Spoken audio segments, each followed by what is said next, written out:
Have you ever noticed how the economy seems to swing back and forth? One year, it feels like everyone's hiring and things are great. The next, everything just kind of slows down. Well, that rhythm, it's not random at all. It's called the business cycle. And today, we're going to pull back the curtain and see exactly how it works. All right, so here's what we've got on tap. We're going to start with the basics, what a business cycle even is. Then we'll dive into its four distinct phases. From there, we'll look at what causes it, how the experts track it, and we'll finish up with the big one, why any of this actually matters to you. So let's jump right in. Part one, what is a business cycle? You know that feeling, right? The economy seems like this giant roller coaster. There are these incredible highs where jobs are easy to find and businesses are thriving, and then there are the dips where everything feels uncertain. That up and down motion is a real fundamental pattern in every modern economy. And that pattern has a name, the business cycle. The official definition calls it the rhythmic, recurrent fluctuations in the economy. But think of it this way. It's like the economy is breathing.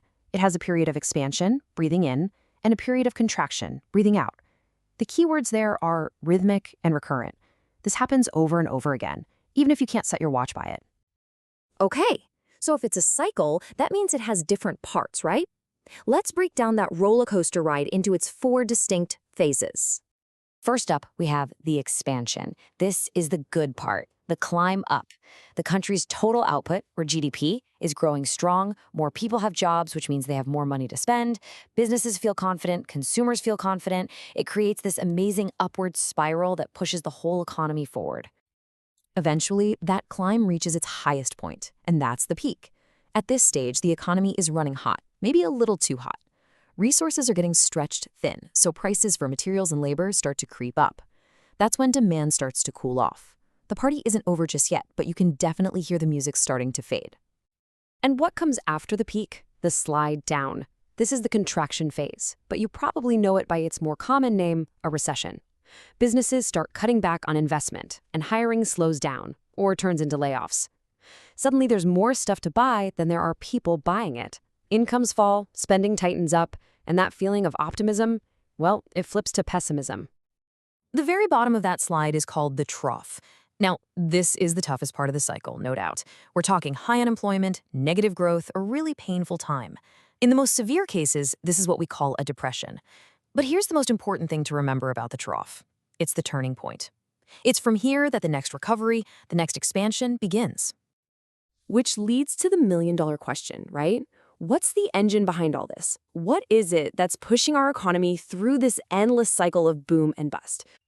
Well, economists basically put the causes into two big buckets. On one side, you have internal causes. These are things from inside the economic system itself. Think changes in government spending, how much businesses are investing, or even just mass psychology. Are people feeling optimistic or pessimistic? Then, on the other side, you have external causes, or shocks. These are things that hit the economy from the outside, like a war, a major technological breakthrough, or a natural disaster. Now, because these cycles have such a massive impact on all of us, you can bet that economists, governments, and businesses are always trying to figure out where we are in the cycle. To do that, they rely on clues called economic indicators. And there are three main types. First, you've got leading indicators. These are like an economic forecast. They change before the rest of the economy does. The stock market is a classic example. Next are coincident indicators. These give you a real-time snapshot of what's happening right now. Think of things like GDP. And finally, you have lagging indicators. These confirm what's already happened, like the unemployment rate, which usually only falls after a recovery is well underway. And to see how this all works in the real world, you don't have to look much further than the 2008 global financial crisis. It's a textbook example.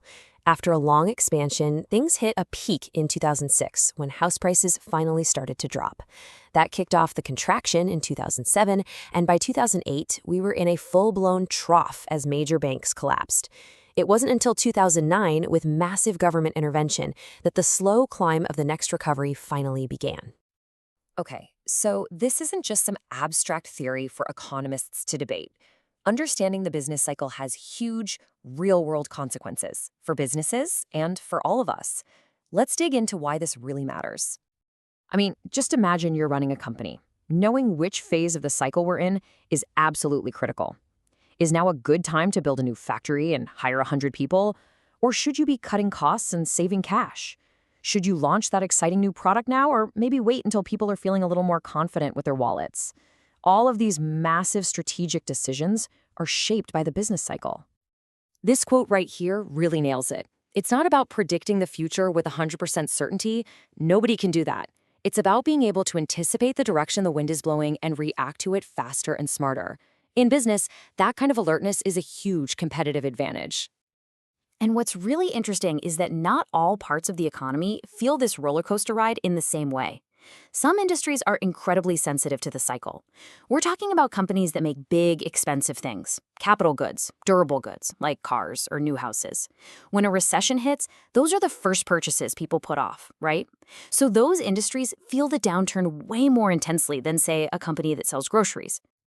So there you have it, the business cycle demystified. We've seen what it is, its 4 phases, what drives it, and why it's so important to understand. And that brings me to my final question, which I'll turn over to you. Now that you know the pattern, based on everything you're seeing and hearing out there, where in this cycle do you think we are today? Something to think about.